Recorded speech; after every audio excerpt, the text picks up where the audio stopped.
கிழக்கு நியூஸ் நேயர்களுக்கு வணக்கம். நான் பத்ரி சேஷாத்ரி. திமுக பாஜகவை நெருங்குகிறதா அப்படிங்கிறது ஒரு கேள்வி. அதை பற்றி விரிவாக ஒரு கட்டுரை இந்தியன் எக்ஸ்பிரஸில் வந்திருக்கு. ஆனால் கேஸ் பை கேஸ் பேசிஸ், முக்கியமாக தொகுதி மறுவரையறை மசோதா, அதை திமுக எதிர்க்குமா, மீண்டும் அந்த மசோதா கொண்டு வரப்பட்டால் திமுக எதிர்க்குமா அப்படிங்கிற ஒரு கேள்விக்கு யார் யார் என்ன சொல்லியிருக்காங்க அப்படிங்கிறத இந்து தமிழ் திசை கட்டுரை ஒன்று சொல்லுது. தலைப்பாக அவங்க என்ன கொடுத்துருக்காங்கன்னா, எங்கள் பரிந்துரைகளை சேர்த்திருந்தால் தொகுதி மறுவரையறைக்கு திமுக எதிர்ப்பு தெரிவித்திருக்காது அப்படின்னு வச்சுக்கணும். அதுதான் சரியான இலக்கணம். இவன் என்ன சொல்ல வர்றாரு ஆர்எஸ் பாரதின்னு உள்ளுக்குள்ளே போவோம். பட் நாங்கள் சொல்கிறதெல்லாம் அவங்க கேட்டிருந்தாங்கன்னா நாங்கள் அப்போவே ஓட்டு போட்டிருப்போங்க அப்படிங்கிற மாதிரி அவர் சொல்கிறாரு. ஆனால் அவர் பேசுவது முழு பொய். அதுக்கப்புறம் மீதி உள்ள போய் பார்த்துருவோம். எங்களுடைய பரிந்துரைகள் ஒழுங்காக சேர்க்கப்பட்டதென்றால் நாங்கள் எதிர்க்க மாட்டோம் அப்படின்னு ஆர்எஸ் பாரதி சொல்கிறார் இல்லையா. என்ன பேக்ரவுண்ட் நடந்தது? நாடாளுமன்றத்தில் கடந்த ஏப்ரல் மாதம் நடைபெற்ற நீட்டிக்கப்பட்ட பட்ஜெட் கூட்டத்தொடரின் போது தொகுதி மறுவரையறை மசோதா அறிமுகம் செய்யப்பட்டது. இதை இண்டி கூட்டணியால் தோற்கடிக்கப்பட்டது. நம்பர் இல்லை, கவர்மெண்ட்டுக்கு நம்பர் இல்லை. முதல்ல பாரதிய ஜனதா தேசிய ஜனநாயக கூட்டணி கவர்மெண்ட் அந்த மசோதாவை ஏன் கொண்டு வந்தார்கள் என்ன எனக்கு இன்னி வரைக்கும் புரியல. எண்ணிக்கை சரியாக இல்லாத போது ஒரு மசோதாவை கொண்டு வந்து தோற்று போவது என்பது இது ஒரு ஆப்டிக்ஸுக்கு அசிங்கம். அப்படித்தான் அப்பொழுது பாரதிய ஜனதா கட்சி அரசு நின்றது. இப்போ மீண்டும் நாடாளுமன்ற மழைக்கால கூட்டத்தொடர் ஜூலை 20 தொடங்கி ஆகஸ்ட் 13 வரை நடைபெற உள்ளது.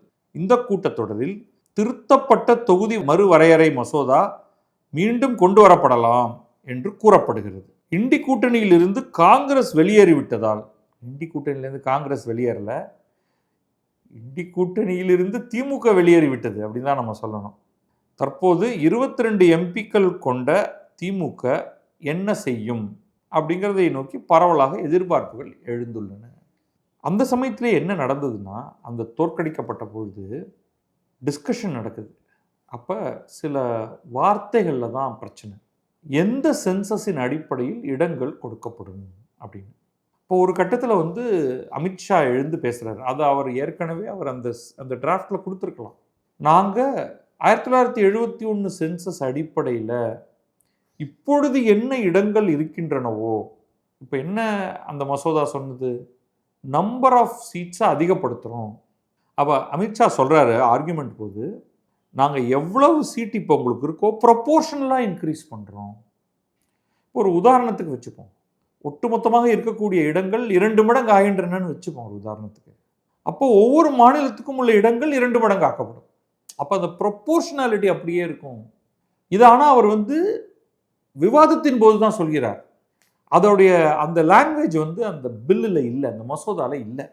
இப்போ சொல்லிட்டு அவர் என்ன சொல்கிறாருன்னா, எங்களுக்கு கொஞ்சம் டைம் கொடுத்தீங்கன்னா, இப்போ ஒரு 1 hour கொடுத்தீங்கன்னா நாங்கள் போய் ரீட்ராஃப்ட் பண்ணிவிட்டு இந்த கிளாஸை சேர்த்து உள்ளே கொண்டு வரோம், போட்டு போடுவீங்களா அப்படின்னு கேட்குறாரு. ஒருத்தரும் அதுக்கு பதில் சொல்லலை. அப்புறமா இவங்க சரி பரவாயில்ல அப்படின்னு அதை ஓட்டுக்கு அனுப்புகிறாங்க. ஓட்டில் தோற்று போகுது. இப்போ இந்த ப்ராமிஸ் வந்ததுக்கு பிறகும் தான் திமுக இந்த மசோதாவை தோற்கடித்தது. நாங்கள் சொல்கிறதெல்லாம் கேட்டாங்கன்னா நாங்கள் அப்படியே அதுக்கு ஓட்டு போட்டுருவோங்க என்று இப்பொழுது ஆர்எஸ் பாரதி, அதாவது அப்பொழுதே கூட ஓட்டு போட்டிருப்போம் என்று ஆர்எஸ் பாரதி சொல்வது சரியல்ல.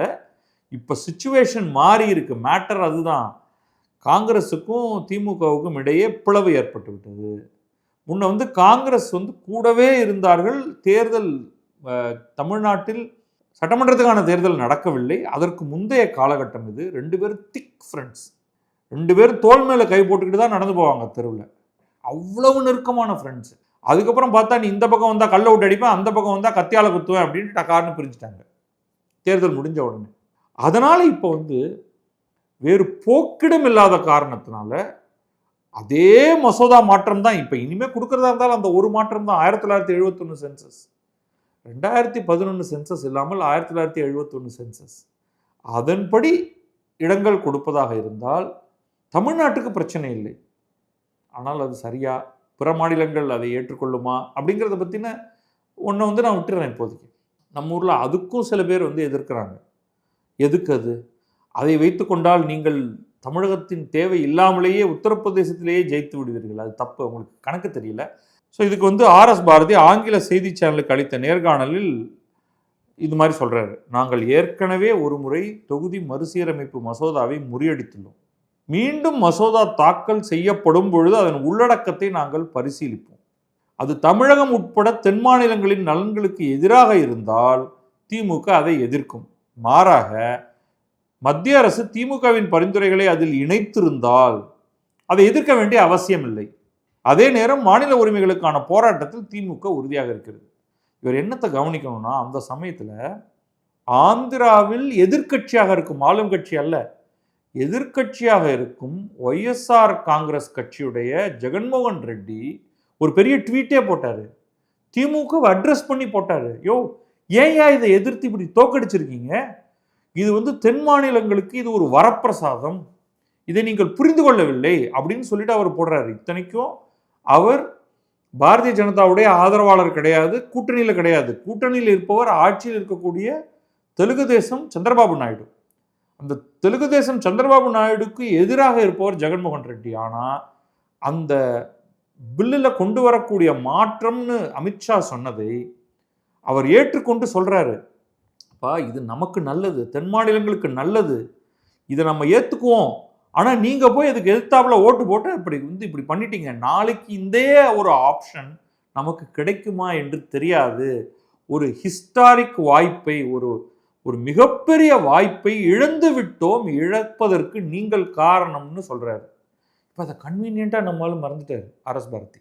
பார்க்குறோங்க, இப்போ கொடுங்க பார்க்குறோம் அப்படின்னு அப்போவே கொடுத்தாங்க உங்களுக்கு, நீங்கள் அதை ஏற்றுக்கல.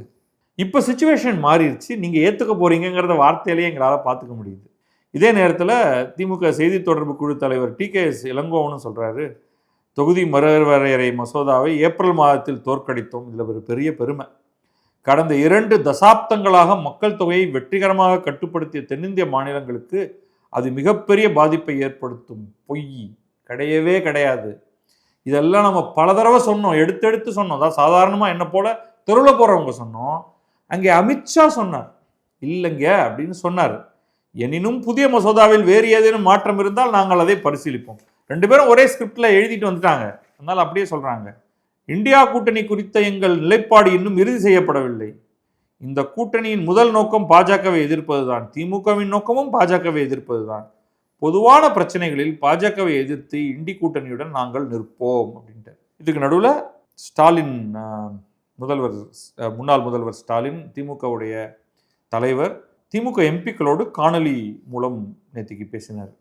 அப்பொழுது இதேதான், மாநில உரிமைகளுக்காக திமுக தொடர்ந்து துணை நிற்கும். மத்தியில் உள்ள பாஜக கொண்டு வரும் எந்த ஒரு புதிய சட்டமும் மாநில உரிமைகளை பறிக்கும் வகையிலோ அல்லது அரசியலமைப்புக்கு முரணாகவோ அமைந்தால் அதை திமுக எதிர்க்கும். கூட்டாட்சி தத்துவம் மற்றும் அரசியலமைப்பு கோட்பாடுகளை பாதுகாப்பதில் தனது நிலைப்பாட்டை திமுக தொடர்ந்து பின்பற்றும் அப்படின்லாம் சொல்லிட்டு தமிழகத்தின் பிரச்சனைகளை மிக வலுவாக நாடாளுமன்றத்தில் எழுப்புவோம்னு. இதற்கு நடுவில் மத்திய இணையமைச்சர் ராம்தாஸ் அத்வாலே அப்படிங்கிறவர், அவர் இங்கே அவர் சமூக நீதித்துறை சேர்ந்தவர். அவர் இங்கே தலைமைச் செயலகத்தில் முதல்வர் விஜய் அவங்களெல்லாம் பார்த்து பேசிட்டு செய்தியாளர்கள்ட்ட பேசும்பொழுது என்ன சொல்கிறாருன்னா, தற்போது திமுக, இதுதான் மேட்டர் ஆக்சுவலாக, தற்போது திமுக காங்கிரஸ் இடையே மோதல் நிலவுகிறது. இந்த மோதல் நிலவுகிறது எப்படின்னா, மாநகராட்சி மாமன்ற கூட்டத்தில் சட்டையை பிடிச்சி இழுத்து கிழிச்சு பெண்கள் ஒருத்தர் அடிச்சுக்கிறது வரைக்கும் போயிடுச்சு. இங்கே சென்னை மாமன்றத்தில் ஒரு சண்டை போட்டாங்க. அடுத்து நேற்றைக்கு கோயம்புத்தூர் மாமன்றத்தில் லிட்ரலி ஒரு காங்கிரஸ் பெண் உறுப்பினர் மேலே ஏறி ஏதோ பேசுகிறாங்க. அவங்க மேலே 4 திமுக பெண் உறுப்பினர்கள் பாஞ்சு சேலையை பிடிச்சி கீழே எடுத்து சண்டை போட்டுட்டு அப்புறம் வெளியில் தோல் மேலே கை போட்டுக்கிறாங்க. ஸோ த ரேஞ்ச் ஆஃப் ஃபைட்டுங்கிறது வேறு லெவலில் ஓடிட்டுருக்கு. இப்போ அவர் என்ன சொல்கிறாருன்னா, நாங்கள் இந்த மசோதாவை, பெண்கள் இடஒதுக்கீட்டு மசோதாவையும் தொகுதி மறுவரையறை மசோதாவையும் கொண்டு வரப்போகிறோம். திமுக காங்கிரஸ் இடையே மோதல் நிலவுகிறது. ஆகையால் காங்கிரசின் முடிவுகளுக்கு திமுக ஒத்துழைப்பு தராது என்று நம்புகிறேன். போட்டு உடைச்சிட்டாரு. மசோதாவுக்கு திமுக ஆதரவு தரலாம், இல்லை மசோதாவை புறக்கணிக்கலாம். நம்ம இடையில நம்ம இன்னொரு காணொலி ஒன்று பண்ணியிருக்கோம். அதில் பார்த்தீங்கன்னா 2-3 விஷயம் நடந்திருக்கு. ஆனாலும் அது போதாது. ஒன்று, ஒரு solid block of Trinamool Congress நாடாளுமன்ற உறுப்பினர்கள், மக்களவை நாடாளுமன்ற உறுப்பினர்கள் தனியாக பிரிந்து ஒரு ஊர் பேர் தெரியாத ஒரு கட்சி ஒன்னோட சேர்ந்து, அதில் ஒரு 20 பேர் இருக்காங்க, சேர்ந்துட்டு நாங்கள் இனிமேல் தேசிய ஜனநாயக கூட்டணிக்கு ஆதரவு அளிக்க போகிறோம் அப்படின்னு சொன்னாங்க. ஸோ ஒரு 20 votes மைனஸ்லேருந்து ப்ளஸுக்கு வந்துருச்சு. நம்பர் 1.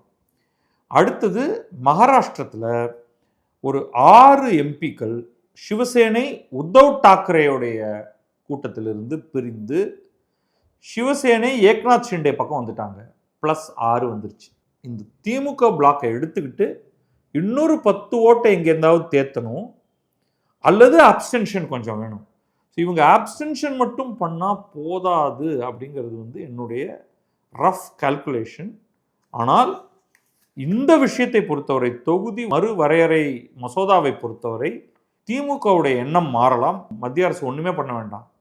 அந்த 1971 சென்சஸ் படி இப்போ இருக்கிற சீட்டை அப்படியே ப்ரோரேட்டடாக நாங்கள் இன்க்ரீஸ் பண்ணித்தரோம் அப்படிங்கிற டெக்ஸ்ட்டை அதுக்குள்ளே சேர்த்துட்டாலே அது தென் மாநிலங்களுக்கு எந்த விதத்திலும் நெகட்டிவ் கிடையாது.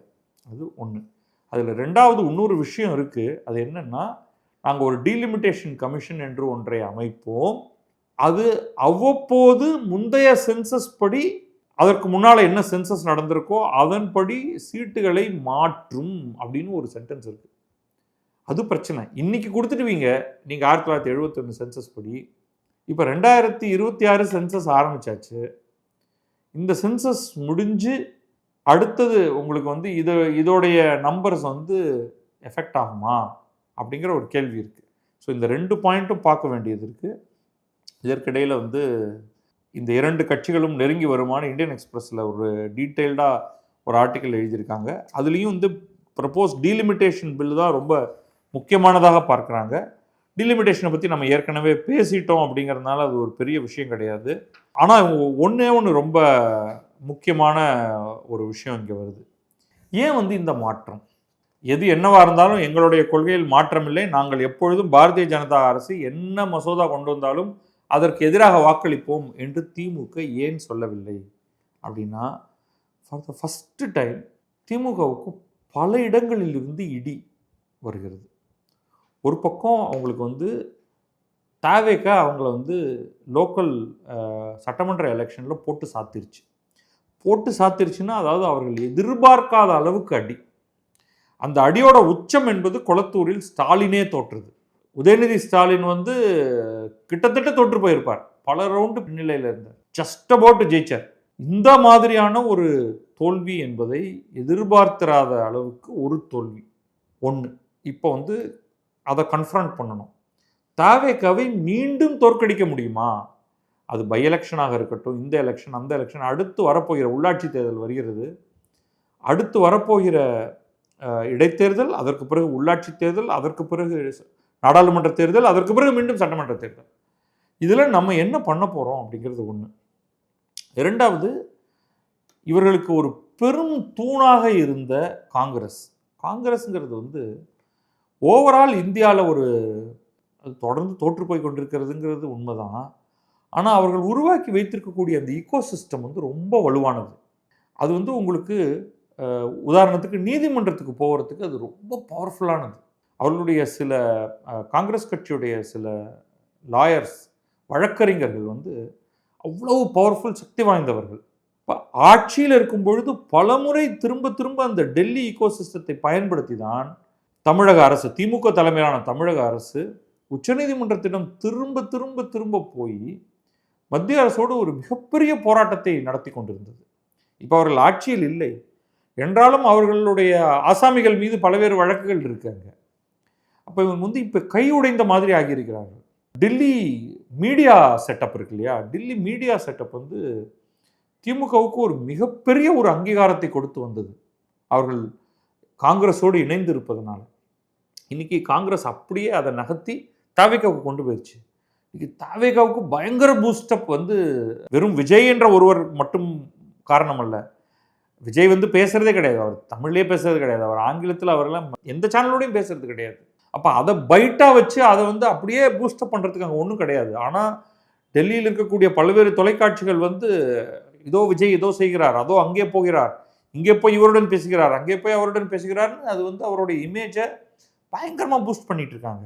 அப்போ இந்த நிலையில் நீங்கள் வந்து பாரதிய ஜனதாவோடும் மோதல் போக்கை தொடர்ந்தீர்கள் என்றால், நீங்கள் தொடர்ந்து சொல்லிக்கிட்டு இருக்கிற அதே என்ஃபோர்ஸ்மெண்ட் டைரக்டரேட் இருக்குது, இன்கம் டேக்ஸ் இருக்குது, சிபிஐ இருக்குது, இது எல்லாவற்றையும் வைத்துக்கொண்டு திமுக மீது ஒரு மிக பயங்கரமான ஒரு தாக்குதலை அவர்கள் விரும்பினால் தொடுக்க முடியும். செய்ய போகிறாங்களா இல்லையா, ஏன் வந்து 2G கேஸ் வந்து இவ்வளவு தூரம் இழுத்தடிக்குதுன்னு நமக்கு பல விஷயங்கள் நம்ம பேச வேண்டியிருக்கிறது. இன்னொரு பக்கம் தாவேக DVAC, directorate of vigilance and anti கரப்ஷனை வைத்துக்கொண்டு இங்கே லோக்கல் லா அண்ட் ஆர்டர் பிரச்சனைகளை வேற இடத்துக்கு எடுத்துகிட்டு போக முடியும்.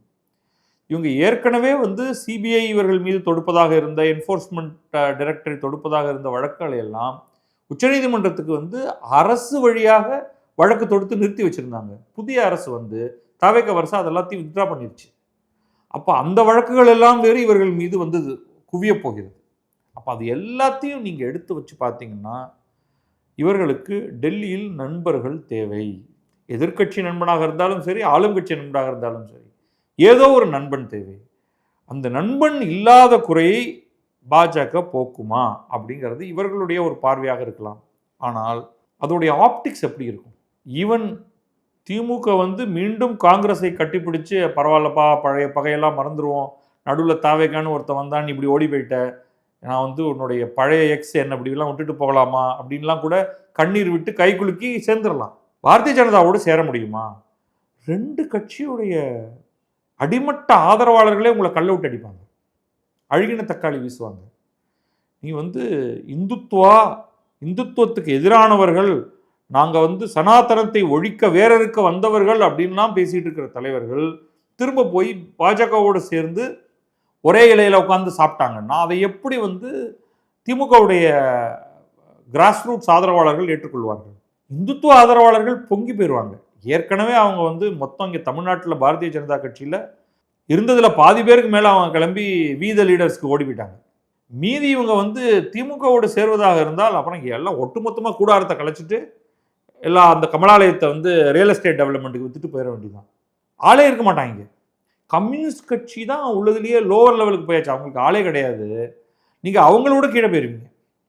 அப்போ இவங்களுக்கு வந்து நெருங்கியும் ஒன்றும் செய்ய முடியாது, ரொம்ப விலகியும் போக முடியாது. இப்போ பாரதிய ஜனதாவுக்கு திமுக தேவையா அப்படின்னா அவர்கள் ஒருவேளை அவர்களும் அதை நினைக்கலாம். அதிமுகவோடு சேர்ந்திருந்தோம், நமக்கு ஒன்றும் நடக்கலை, திமுகவோடு சேர்ந்திருந்தாலாவது ஏதாவது நடக்குமான்னு. இதை விட மோசமான ஒரு காம்பினேஷன் ஒன்று இருக்குது. திமுக, அதிமுக, பாஜக 3 பேரும் சேர்ந்து ஒரு கூட்டணி. அதைத்தான் வந்து நிர்மல்குமார்லேருந்து இங்கே அமைச்சர்கள்லாம் பேசிகிட்டு இருக்காங்க. இந்த 3 பேரும் சேர்ந்து ஒரு கூட்டணி. இன்னொரு பக்கம் தாவேக, காங்கிரஸ், கம்யூனிஸ்ட், விடுதலை சிறுத்தைகள், எல்லாரும் 2 கூட்டணி தான். அதுக்கப்புறம் அஃப்கோர்ஸ் நாம் தமிழர் சீமான் அவர் தனியாக அனுப்பார், அவர் விட்டுருவோம். இப்படி ஒரு நிலை தமிழகத்தில் ஏற்படுமா தேர்தலில் அப்படிங்கிறது மிகப்பெரிய ஆச்சரியம். ஆனால் அரசியலில் நிரந்தர எதிரிகளும் அல்லர், நண்பர்களும் அல்லர் அப்படின்லாம் சொல்கிறதெல்லாம் நடக்குமா என்னன்னு தெரியல, பார்க்கலாம். நன்றி, வணக்கம். நான் பத்ரி சேஷாத்ரி, இது கிழக்கு நியூஸ்.